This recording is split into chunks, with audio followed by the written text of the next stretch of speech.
का भविष्य बर्बाद कर रहे हैं, युवाओं का भविष्य बर्बाद कर रहे हैं, बिहार का भविष्य बर्बाद कर रहे हैं। आप शिक्षक बहाली को देख लीजिए, 43 या 42 पे आ गए, लेकिन फिर भी इनको जो है, इनको जैसे वो कहते हैं ना कि रस्सी जल गई लेकिन ऐठन नहीं गई। ये तो अभी भी लग रहा है जैसे इनको बहुत घमंड है अपने ऊपर। अम्बेडकर हॉस्टल में वहाँ पे कौन आतंकवादी रह रहा है? छात्र रह रहे हैं, और छात्र बार बार सबूत दिखा रहे हैं कि हम यहाँ के परीक्षार्थी है। नीतीश कुमार के पार्टी को वोट नहीं दिया। बीएसएससी का देखिए 7 साल से एक बहाली पूरा नहीं हो रहा है। इन लोग का 6 महीना के अंदर चुनाव। बिहार में 2 सीटों पर उपचुनाव हो रहा है। तारापुर और कुशेश्वर स्थान का सीट है।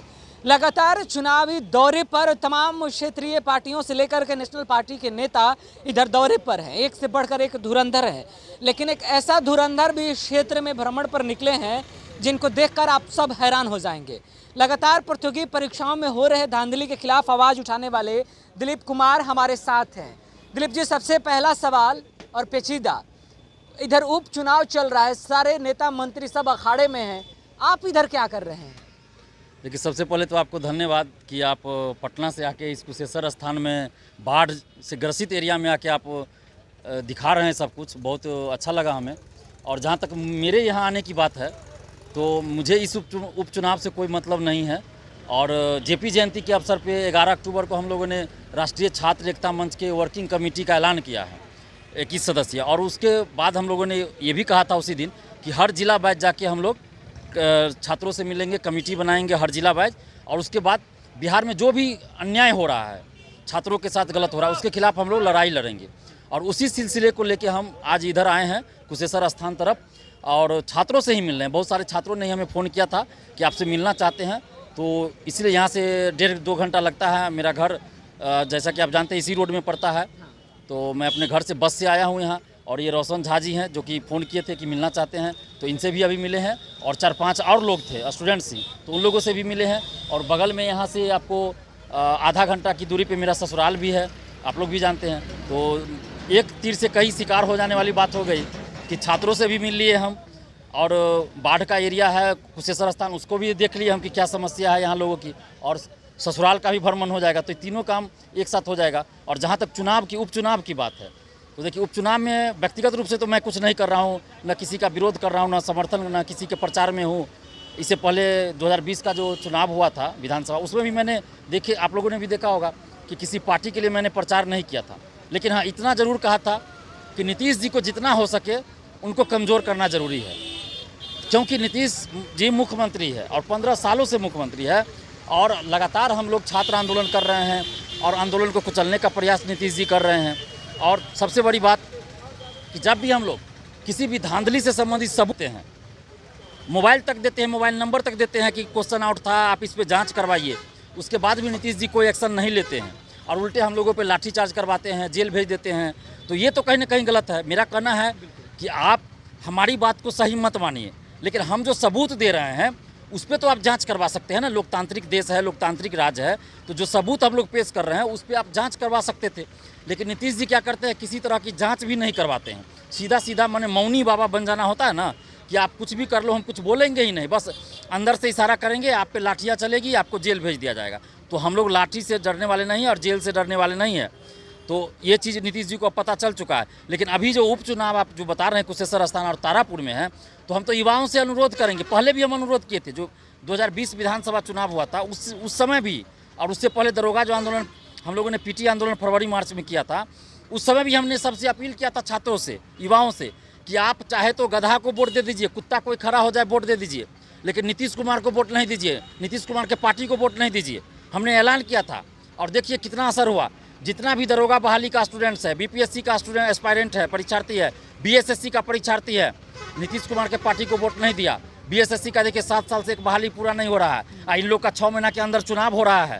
तो कहीं ना कहीं लोग के लिए बड़े बेशर्मी की बात है। और आप बता दीजिए कि यही कुशेश्वर स्थान में और तारापुर में बहुत बड़े बड़े नेता आएंगे, और आ चुके भी होंगे, आ चुके हैं, आ भी चुके होंगे, कैंप कर रहे हैं सब। एक भी नेता बिहार का क्या इस मुद्दे को उठाया है कि बिहार के छात्रों के साथ अन्याय हो रहा है? शिक्षा व्यवस्था चौपट है, 7 साल से एक वैकेंसी पूरी नहीं हो रही है, 7 साल से सचिवालय सहायक की वैकेंसी नहीं आ रही है, कोई नेता इस मुद्दे को नहीं उठा रहा है। तो क्यों हम इन नेताओं के पीछे पड़े? और नीतीश कुमार जी के पार्टी को वोट देने के लिए हम यही इसलिए अपील कर रहे हैं क्योंकि नीतीश जी सरकार में है। अपील कर रहे हैं पार्टी को वोट देने के लिए? नहीं, पार्टी को वोट नहीं देने की अपील कर रहे हैं।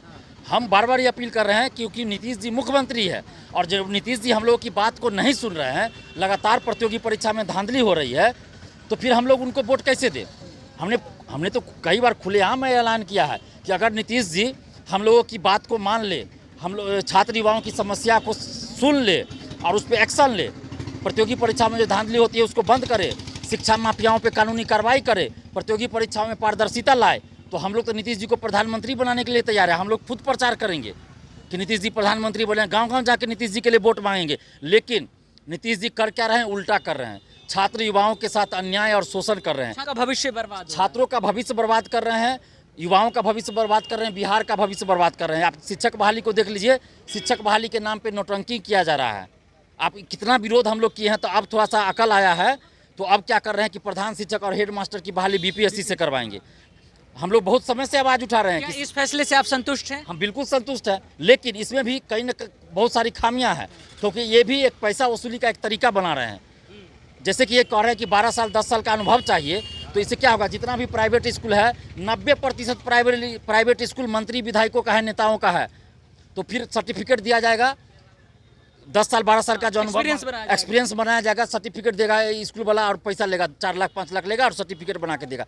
तो आपको जब बहाली निकालनी है बीपीएससी से, तो एक्सपीरियंस वाली बात आप हटा दीजिए, सबको मौका दीजिए। सक्षम है वो आए, लड़े, कंपटीशन निकालेंगे, आएंगे। जैसे दरोगा बहाली होती है, सचिवालय सहायक की बहाली होती है, डीएम एसपी एसडीएम ये सब की बहाली होती है, वैसे आप कीजिए। यूपीएससी बीपीएससी से जब आप बहाली होती है तो उसमें तो कोई एक्सपीरियंस नहीं होती है, तो शिक्षक बहाली भी जब आप बीपीएससी से करवाइएगा, प्रधान शिक्षक और हेड मास्टर की, तो इसमें अनुभव वाली बात कहाँ से आएगी? नहीं तो फिर अनुभव रखना है उसमें, तो आप कर दीजिए। जो मुख्यमंत्री का चुनाव होता है, विधायक का होता है, उसके लिए भी कर दीजिए कि एक बार मुखिया पद पे आना चाहिए, तभी आप विधायक का चुनाव लड़ सकते हैं। कर दीजिए, हम लोग तैयार हैं।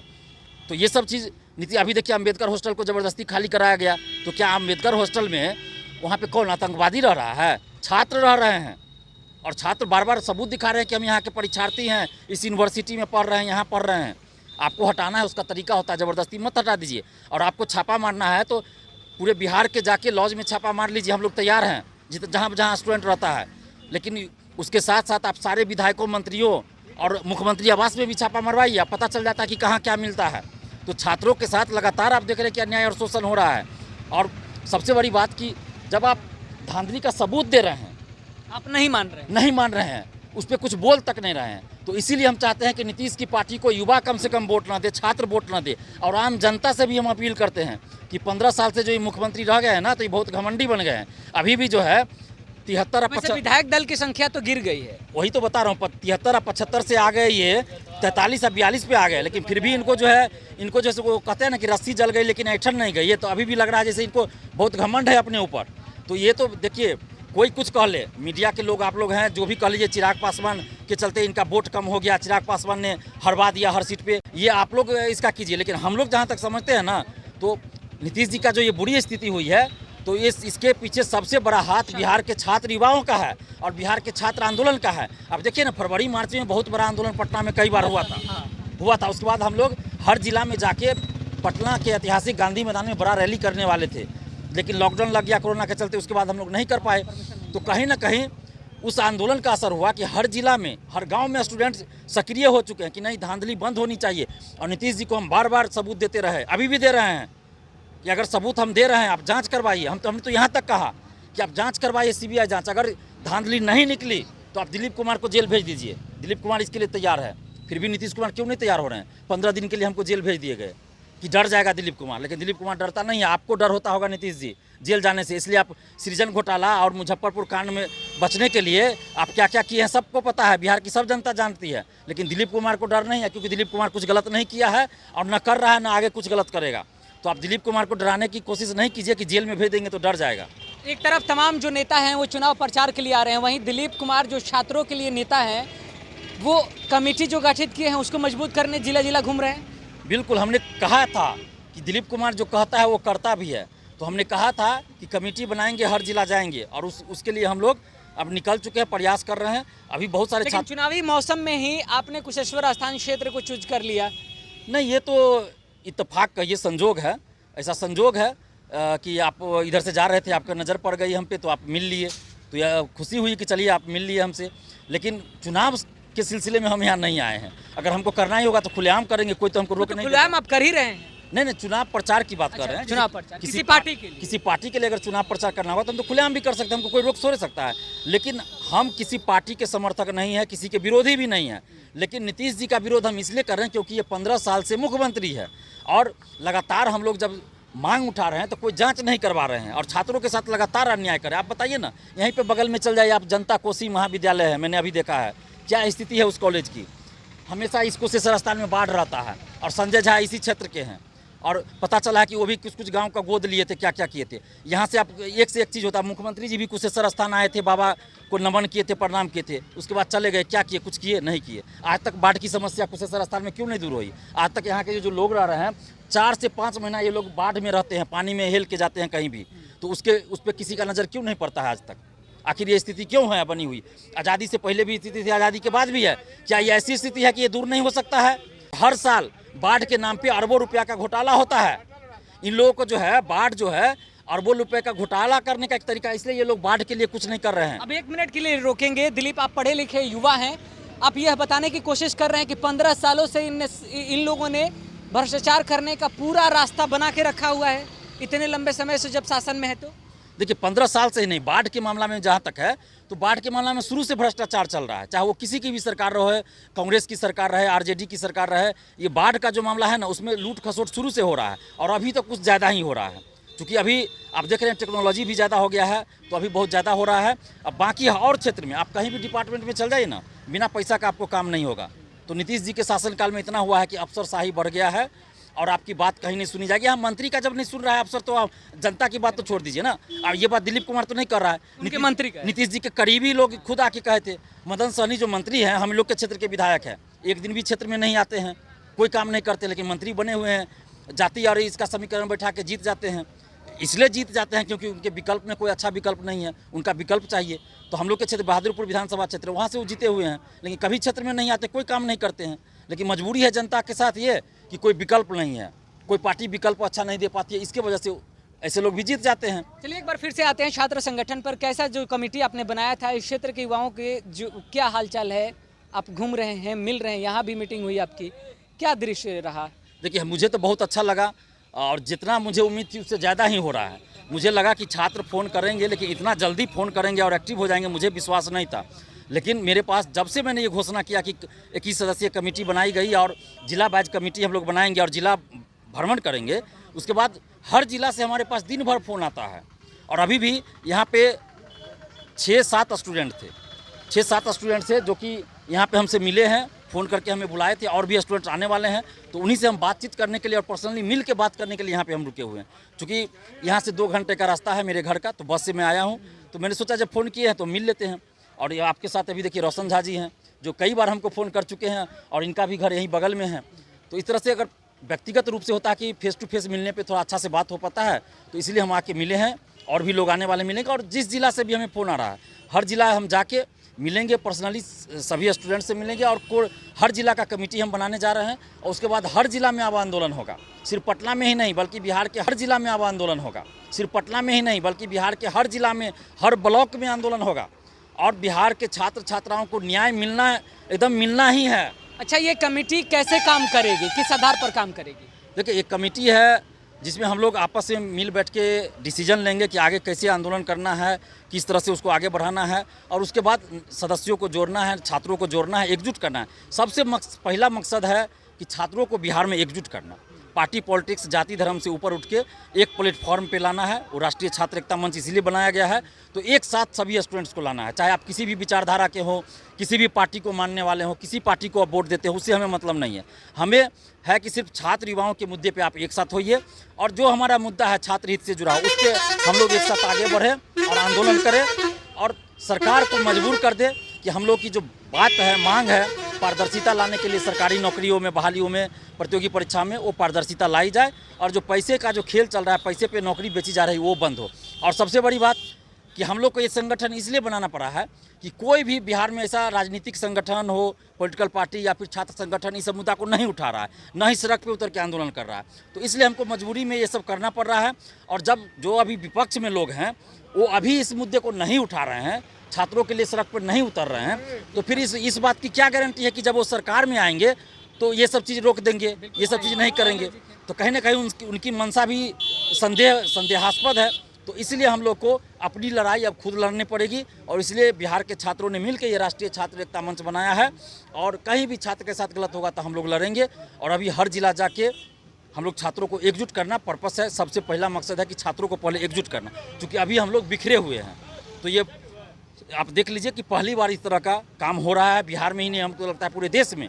आप रिकॉर्ड देख लीजिए कि इस सब मुद्दा को, जिस मुद्दे को छात्रों के लिए जिस मुद्दे को लेकर हम लोग आगे बढ़ रहे हैं, वो शायद कहीं नहीं हुआ है, पहली बार ऐसा हो रहा है। तो ये एक तरह से समझिए कि यूनिक काम है, और छात्रों का सपोर्ट पूरा मिल रहा है, तो हमें भी खुशी हो रही है। और यही वजह है कि छात्रों का जो सपोर्ट मिल रहा है तो हमारा भी उत्साह बढ़ता है और हमें भी मजबूती मिलती है। दिलीप जी, लगातार आप युवाओं की बात कर रहे हैं, युवाओं से जुड़े मुद्दे को लगातार आप उठाते रहे हैं। कुशेश्वर स्थान विधानसभा क्षेत्र से 11 कैंडिडेट हैं और उनमें मैक्सिमम युवा ही हैं, चाहे वो एनडीए गठबंधन दल से मिले हों या फिर महागठबंधन तो अब रहा नहीं, किसी भी दल से मिले हों, तमाम लोगों में ज़्यादातर संख्या युवाओं की है। क्या ये जीतेंगे तो युवाओं के बारे में सोचेंगे, प्रतियोगी परीक्षाओं को लेकर के मुद्दे बनाकर उठाएंगे, या फिर सोचे विचारेंगे? देखिए, मुझे तो नहीं लगता है कि ऐसा कुछ होगा, क्योंकि जो आदमी अभी नहीं उठा रहे हैं तो जीतने के बाद उठाएंगे। हमको तो नहीं लगता है, जीतने के बाद तो और पार्टी से बंध जाएंगे, जो उनकी पार्टी की तरफ से आदेश आएगा वही काम करेंगे। तो जो जदयू से जीतेंगे तो जो नीतीश जी कहेंगे वही वो करेंगे। नीतीश जी कहेंगे कि बैठो तो बैठेंगे, उठो तो उठेंगे। तो अपने स्तर से तो कुछ कर, जब अभी नहीं कर रहे तो जब जीत जाएंगे तो क्या करेंगे?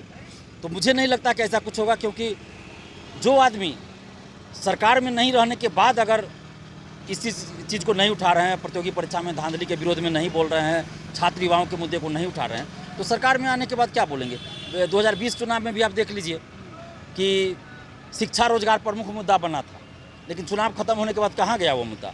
न तो विपक्ष इसके लिए कुछ कर रहा है, न ही सरकार कर रही है।